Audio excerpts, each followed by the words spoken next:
without further ado, let me please invite on stage Sadhguru. This morning, he's going to speak to us on guts, gumption, and growth while doing business.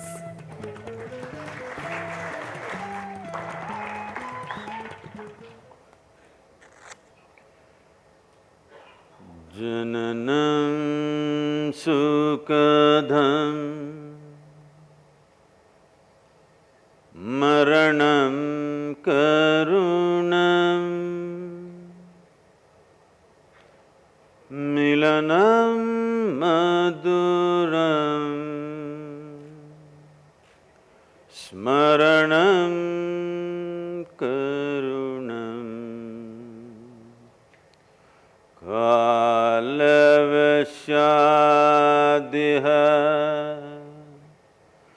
sakalam karunam samayadipate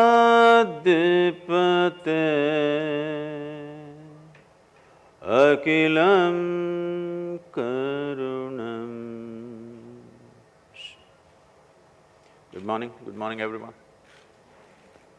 I said good morning, huh? I thought you're not in talking terms with me.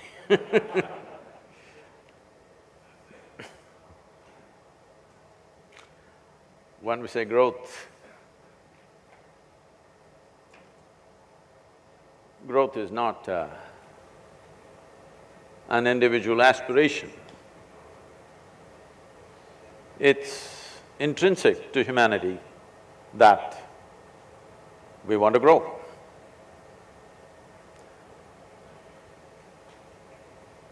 When we say grow, how much growth will settle us if you look at it? When we are here, we want to be here. When we are there, we want to be there. When we are there, we want to be there. If you really look at it, we want to grow limitlessly. At every point in our lives, people may think that if I get to this place, this is it. But if you get there quickly, then you know that's not it. Only if you get there at the end of your life, that's it. Otherwise, that's not it. So, growth is intrinsic to human nature, that we want to expand in a limitless way. When limitlessness is the orientation of our growth, trying to grow in the limited space of physical existence is a foolish thing to do. This is what we are seeing. After a century or maybe 150 years of science and technology, we did all kinds of things. Now we realize we are running out of stuff and we need to do it in a sustainable way. I'm saying, even a century ago, we had enough brains to look through this, isn't it? Hello? You think it evolved in the last 100 years, your brains? I'm asking you. We had the same brains, isn't it, 100 years ago? But we did not see it. Maybe a few people saw it, but the rest went on. Now everybody is talking about sustainability and this and that. So this is a knee-jerk way of growing. And right now, our understanding of growth is like this. Our understanding of growth is by accumulation. Somebody accumulates a lot of muscle and he feels like a big man. But this bigness is only when everybody else is smaller than him. Suddenly, another man comes who is bigger than him, suddenly he will feel very small. Someone accumulates so much of money and he feels like a big man. Once again, this bigness is only because there are a whole lot of poor people who have nothing. Somebody accumulates a lot of knowledge and they feel like big only because there are so many uneducated and illiterate people. So whatever bigness you achieve, whatever growth you achieve by accumulation is only contextual, is only making sense because somebody else is not doing well. Or in other words, you're taking pleasure in somebody else's failure.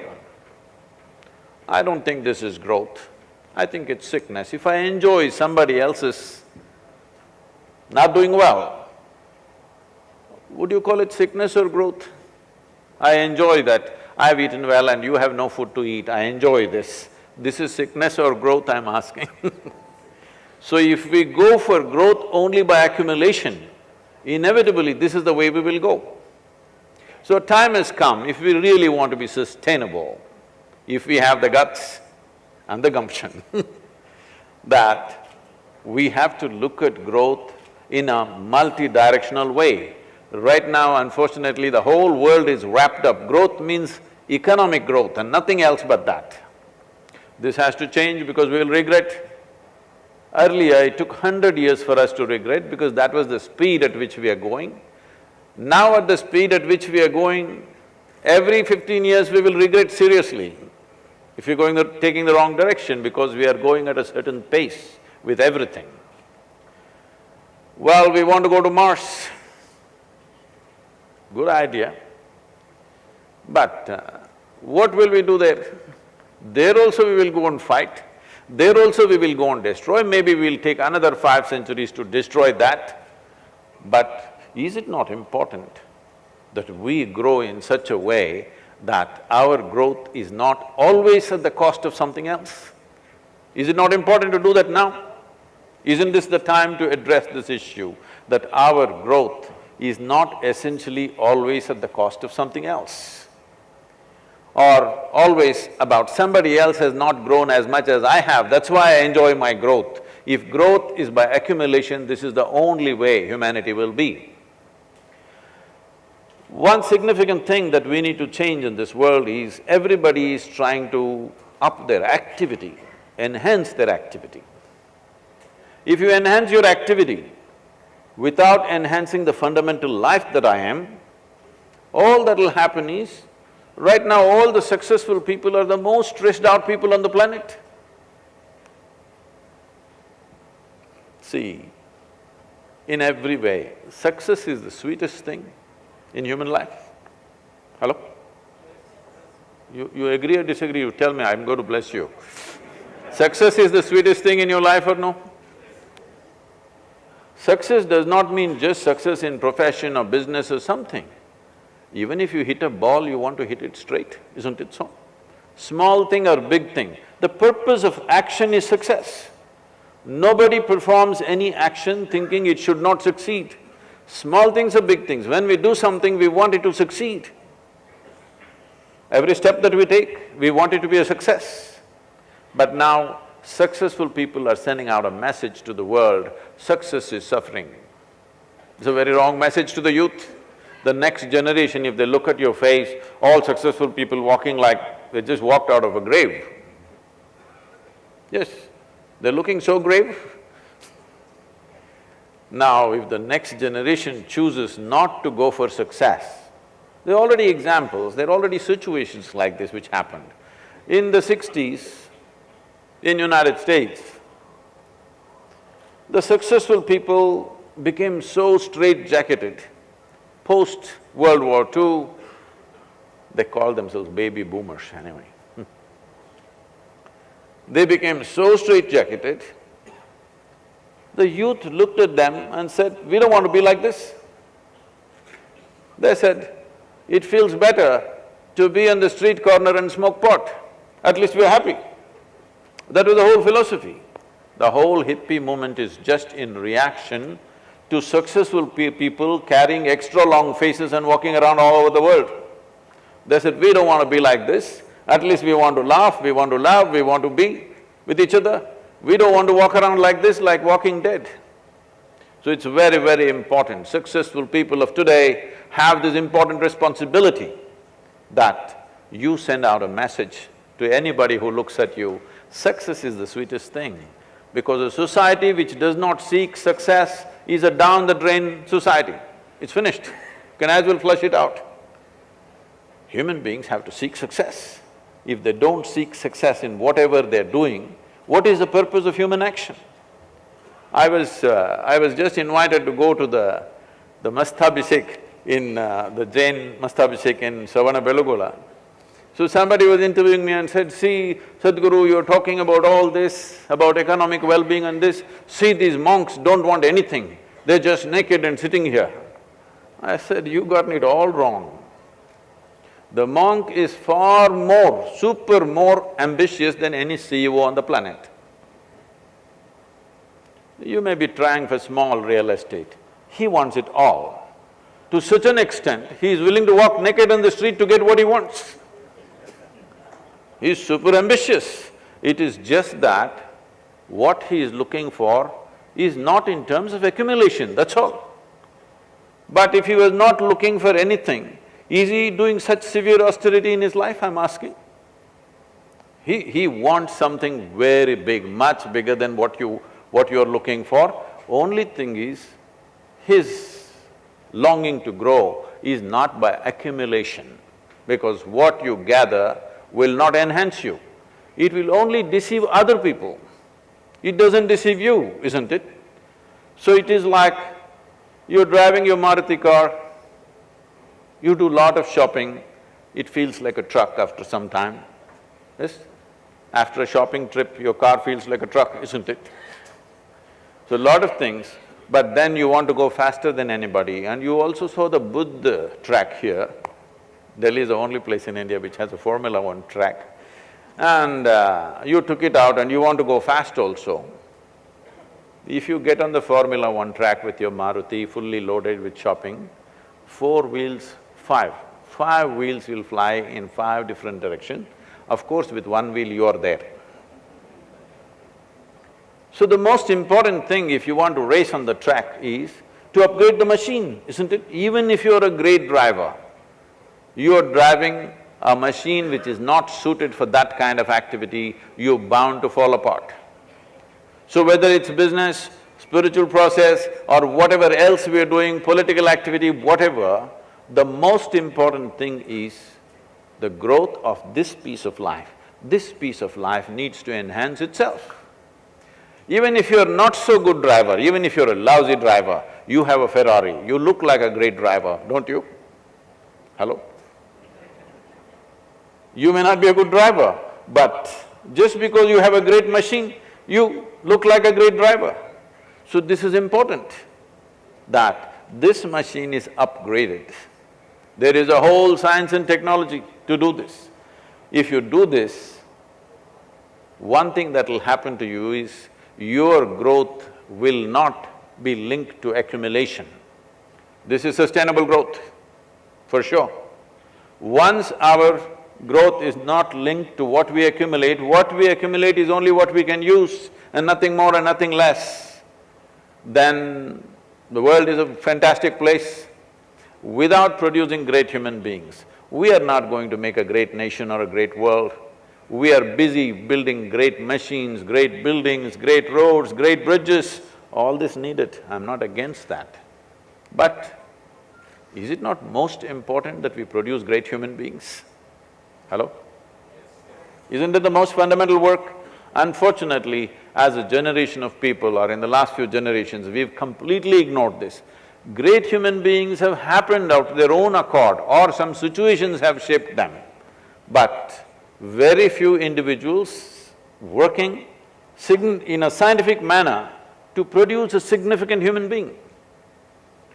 This needs to happen because this is the USP of this nation. Our entire focus has always been upon enhancing the human being.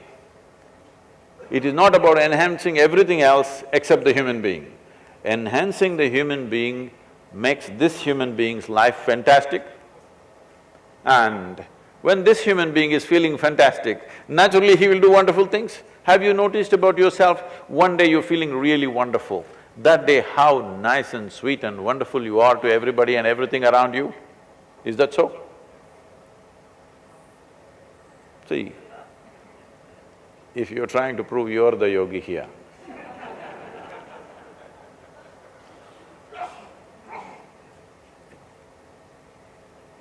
see, I have practiced for a long time to simply sit like this without moving my eyeballs for hours on end. Don't try that with me, huh? I've put in a lot of practice. We're talking, right? Is it true that… Yeah, I've not asked the question yet.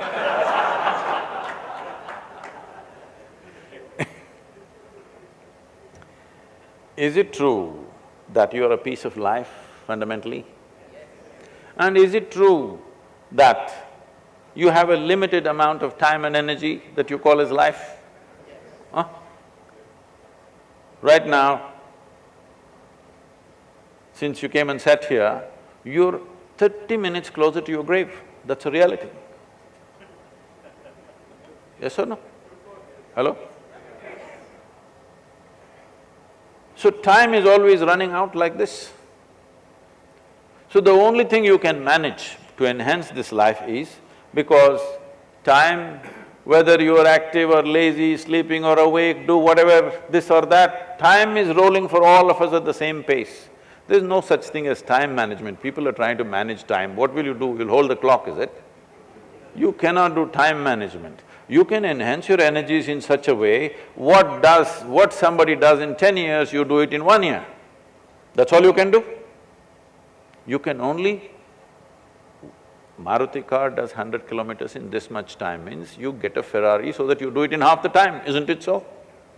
That's all you can do with this. You cannot manage time. So if you're really looking for growth, this must be a hugely enhanced machine and on high octane. What goes in, what goes out, everything you're looking at it carefully. Now it is calibrated to function at a certain level. This is something that must happen to businesses and business leaders. This is not just for yogis, this is for business leaders, because the well-being of a nation does not depend on its military successes or political circus that goes on. It is the success of the businesses which determines the success of the nation. We have always understood this for centuries. This is why we were… just 200, 300 years ago, we were the most commercially active nation on the planet. Others thought by wielding swords they will be dominant, but we just did business for centuries. But after all this exploitation and occupation, we just somehow lost it. When we got our independence, we got excited about independence, we forgot about business in many ways. In the making of a nation, I'm saying this because this is also true for a business. In the making of a business also, the same thing is true as it is true for a making of a nation. In the making of a nation, there are three fundamental aspects. One is territory. What is the area of your operation? Next is the systems which will manage this nation. And third is the people, which is the most important one. I'll not go into the detail, but just to make you understand where we did not get a few things right. When we got independence, first thing we did not understand what is territory. We were just too happy, somebody is going away. We were just waiting with our drums and crackers ready to dance on the street. We did not understand territory matters when you make a nation. So we broke the nation into three pieces. Now, even if you had to break it for some political reason, which I don't want to debate now, it's long time ago, the important thing is, for thousands of years we had done business with the rest of the world with these two pieces of lands that we gave away. At least we should have kept a corridor open, isn't it? By now you would have highways and railways running into every European and Arab capital and also Southeast Asian countries. Would it have made a big difference for you business people, I'm asking you? In 25 years, we would have been a developed nation if we had transportation going into Central Asia, Europe, Arabia, everything. And this we always had. It's not that we need some stroke of genius to understand this. For 10,000 years we've done business, but we broke that because we did not understand that it's the success of the businesses which makes the nation. We thought a political success is everything. So, things happen and systems, even today we are still keeping the same systems that the occupying forces kept. Just to give you some examples, I don't know, in north it might have changed, in South India, even today the district administrator is called a collector. He is there just to collect tax. This was the British idea. All they did was collect tax, they did not administer anything. So even today he is a collector. Even today, if you are a landowner You own only first 3 feet of your land. Do you know this? Hello? You don't know this? Oh, you must know this. Even if you strike water, it doesn't actually belong to you. They're not messing with you right now about water, but if you strike gold or oil, they'll come and definitely mess with you because it doesn't belong to you. These are all rules of occupation to control. But even today, we're continuing the same systems because it was easy to just take it on and do it, otherwise we had to do a whole lot of work.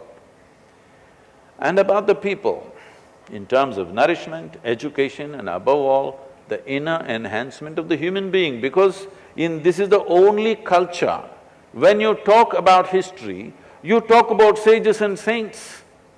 We talked about sages and saints not because we are a bunch of religious nuts, we talked about super enhanced human beings who are the source of mathematics, music, spiritual advice, everything.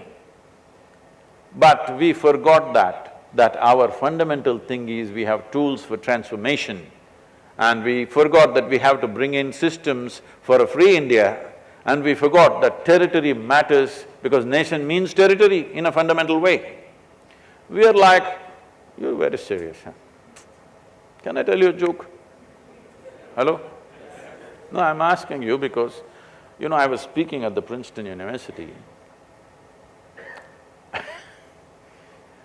and over 400 people in the hall, and except for a few young faces which were bright, rest were all carrying extra long faces.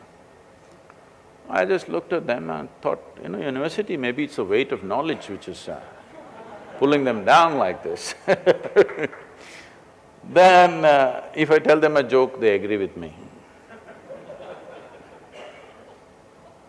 Then I said, what's happened to all these people over 30 years of age? Why are they carrying such long faces? One lady stood up and said, they're all married. I thought people are getting married to multiply their joy. If they're getting married to multiply their misery, we need to have a new law about this. So this happened. One day, a pirate walked into an Irish pub. And his left leg was gone, he had a wooden stump. His right hand was gone, he had a hook. And of course, he had an eye patch, classic pirate. He walked in and ordered a drink. The bartender looked at him and said, "Hey, isn't that you, Jack?" Said, "Yeah, but what happened to your leg?"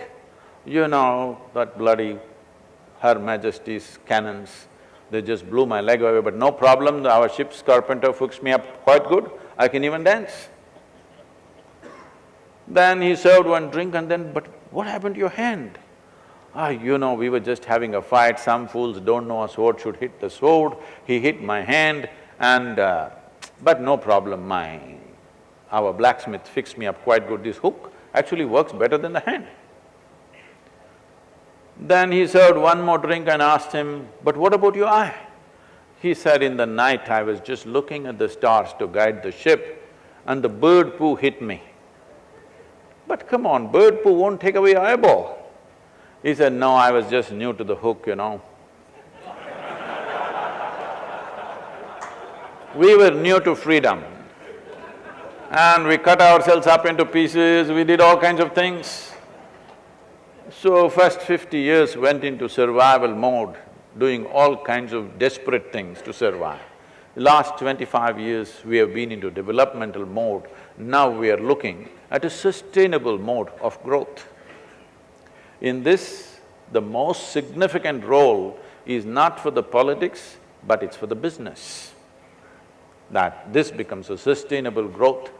And above all, once you're in a position where your activity influences or impacts millions of people one way or the other, it's important that you enhance yourself. Enhancement means not just becoming financially enhanced or in terms of wealth or education, but as a life you must be enhanced. What does that mean? How do I enhance my life? See, essentially it's just this. You can believe so many things, but you are just a certain combination of time and energy, aren't you? How well you harness these two things is the consequence of your life. In Tamil language, it's very beautifully said. I don't know how you say it in Hindi. When somebody dies, they say, "Kalamaitanga." This means his time got over. The most appropriate description. Time got over, that's all that happened. Yes, time is getting over. Even for me, it's only 16 minutes. Time is getting over, isn't it? So the only thing you can enhance is your energy. In how many ways can your energies function? In how many wonderful ways can it function? In how many limited ways can it function? Can this grow? This is the question. If this one thing grows, activity becomes a play. Without enhancing yourself, if you enhance your activity, it will be a daily struggle. This is why successful people are looking very stressed, because they've enhanced their activity beyond their capability. Now this is suffering, Maruti car on the F1 track, suffering. It can only suffer, isn't it? It cannot do any other way. It's very important. If this is enhanced in such a way that whatever comes in our life is like a play, this needs to happen. And if people do not invest in this, we will inevitably do things which are not sustainable. Sustainability is not only with environment, sustainability is also with human beings, isn't it? Our children are killing themselves, can you beat it? Huh? Thousands of children. In the year 2015, over 18,000 children killed themselves who are below 15 years of age. And over 7,000 of them were below 12 years of age. Can you imagine a 12-year-old or 10-year-old wanting to take his own life? He must be bursting with life, but he wants to take his own life. Obviously, we are doing something fundamentally wrong. Is there any more question whether we're doing the wrong things or not? When our children want to commit suicide, this means we've gone totally wrong, isn't it so? This is happening because we are enhancing activity without enhancing the human being. This human machine, this human mechanism, this is the most sophisticated machine on the planet. Do you agree with me? I'm asking you, have you read the user's manual at least? Hello? No, somehow? If you do somehow, it will work accidentally. When you make things accidentally happen, anxiety is natural, how can you avoid it? When life is accidental, anxiety is natural, you cannot cure it. This happened to me the first time when I went to United States many years ago. Wherever I went, everybody was talking about stress management. I could not understand why would anybody want to manage stress, because in my understanding, we manage our family, our wealth, our business, our money, things which are precious to us. Why would you want to manage stress? It took me a little while to understand that people have concluded that stress is a part of their life. Stress is not a part of your life. Maruti car will feel stressed if you push it to 100 kilometers. A Ferrari won't feel stressed, isn't it? Hello? Lack of enhancement, which is causing stress. You do not know how to handle your body, mind, emotion, energy, everything feels stressful. Tell me one thing that human beings are not suffering. If they are poor, they suffer their poverty. You make them rich, they suffer the taxes. If they're not educated, they suffer that. Put them to school, daily suffering. They're not married, they suffer that. Get them married. I did not say anything. No children, they suffer that. Give them children, pain in the neck. Tell me one thing that human beings are not suffering. Of course, people are coming up and saying, life is suffering. Life is neither suffering nor joy. You can make it what you want. If your body, your mind, your energies, your emotions take instructions from you, you would keep this in the best possible way. If your mind took instructions from you, would you choose to be blissful or miserable? This is a question I'm asking you. Whatever you say, I'm going to bless you with that. Huh? If your mind took instructions from you, misery or joy? For yourself, definitely it's the highest level of pleasantness for yourself. What you want for your neighbor may be debatable, but what you want to yourself is 100% clear, isn't it? So what does this mean? This means your own mind is not taking instructions from you. If your mind doesn't take instructions from you, how do you expect 1,000 people who work with you will take instructions from you? Essentially, your business means you are in some way managing either 100 or 1,000 or 10,000 minds, isn't it? When you can't manage this, how will you manage these? Is it not important that we invest certain amount of time, energy and resource to learn what is the nature of this human mechanism? Because if you do not know the full depth and dimension of what this is, you will use it in a miserable way and go away, because time is running away for all of us. Are you able to hold it, I'm asking? See, I became like this. I just think I was born day before yesterday, but see, I've become like this. You also. It's going, already it's 1 hour. It's 45 minutes closer to the grave since we sat here. Now when we say growth, we want to take a longer stride than what others are taking.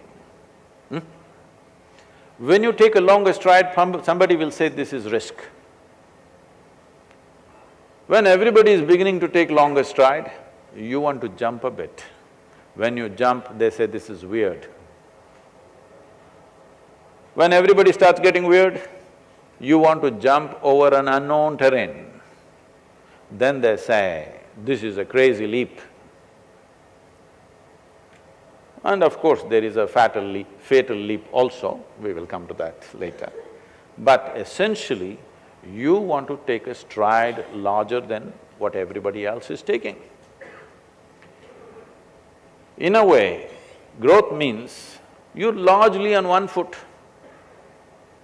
One foot is on the ground, one foot is looking for terrain. You may have to create the terrain sometimes. Not always there is a piece of land to put your foot on, you have to create a terrain. So if these things have to happen, and you should not break up. See, when you have taken your foot out and there is no terrain there, it can cause enormous anxiety and fear. Only if you have settled this one thing within you, that what happens within you is determined by you. What happens around you is determined by many forces, we are trying to play a game. But what happens within you must happen your way, isn't it? If what happened within you happens your way, you would be in the best state. There is substantial scientific and medical evidence to show you that only when you're in a pleasant state of experience does your body and your brain function at its best. Essentially, your success in the world means how well you harnessed your physical body and your brains. Yes or no? Which gave you access to situations, of course, but essentially what you have, how well you harnessed it. You may have a lot of intelligence, but if you don't harness it in the right direction, it will not produce results. There are a whole lot of very highly intellectual people who are good for nothing in the world. They only cause problems to themselves and to everybody, unfortunately. Yes? This is because it's not harnessed. And there is substantial scientific and medical evidence to show you that only when you're in a pleasant state of experience, your ability to use your body and your brain is greatly enhanced. And there is substantial evidence today in the universities of the West, unfortunately not so much in India, we have always known this, but you know, it has to come from the lab to be true. If it comes from me, it's not true. They will take 100 years to get to it, but we have to wait. Today, there are studies, people have done studies on Isha Yoga in University of California. They're saying in 3 months of practice, the neuronal regeneration in your brain is going up by 241% in 3 months of practice. I think all of us can do with a little extra brain, can't we? Hello? You think you reached the peak or this room? Hello? We could do with more, isn't it so? And it can be done. It is just that As we're investing in the outer world for dividend, in the inner world, if you want some dividend, you need to make some investment, otherwise it will not come. Essentially what this means is, the entire movement, what I'm heading right now, is towards moving the humanity from religion to responsibility. If something is going right, it's me, something going wrong, we've lived like this for too long, it's time to change this. We need to understand the source of all our problems are within us, and if we want solutions, they are within us, nowhere else. So moving the world from religion to responsibility, only then human potential will be fully explored. Otherwise, everybody has an excuse for all the rubbish they do, and usually they have divine sanction for every stupid thing that they do. See, this is the nature of human intelligence. If you do something stupid today, tonight your intelligence will bother you, why did I do this? But if it is God endorsed or scripture endorsed, you can do idiotic things with great confidence. You don't have to turn back and look. Otherwise, it's intrinsic to a human being. If you do something silly today, it will bother you, your own intelligence. But you can very easily cross this simply by getting endorsement from a scripture or from heaven. This needs to go. We need to move humanity into a more responsible function. If this doesn't happen, we keep looking up and doing all kinds of terrible things to each other and to ourselves. This is happening all the time. A time has come where human intellect is firing like never before. More human beings on the planet can think for themselves than ever before in the history of humanity. This is the time when heavens are crumbling in people's minds. How many of you think you will go to heaven? After your time is done, of course. You will go to heaven? Okay, all those who made a hell out of themselves want to go to heaven. This happened This happened in Alabama. A Sunday school teacher was going on full fire, but unfortunately the audience were not like you, they were tiny tots, catch them young policy. Full fire he was going on in his rhetoric, and he stopped and asked, "What do you have to do to go to heaven?" So little Mary stood up and said, "If I scrub this church floor every Sunday morning, I will go to heaven, absolutely." Another little girl stood up and said, "If I share 50% of my pocket money to my less privileged friend, I will go to heaven, correct?" Another little boy stood up and said, "If I help people who are in need, I will go to heaven, correct?" Little Tommy in the back bench stood up and said, "You gotta die first." You got to die first, that's a qualification. And when you die, if you have not done anything eco-friendly, one good thing you will do, we will either bury your body or burn your body or cut it and put it to the birds, depending on what culture you come from. Something we will do, one thing is we'll put the earth back to earth, it's a good thing that everybody will do at the end. Nobody goes with their body. So you left your body here and went to heaven. What is in heaven, you must know. You know what's in heaven? Oh, you must know, you're going Let me tell you what's in…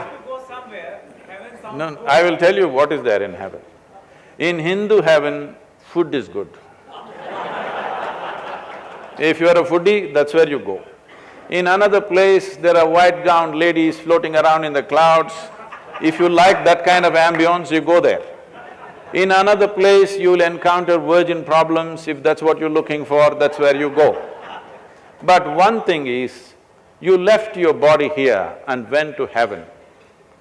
You don't have a body. What do you do with good food and virgins?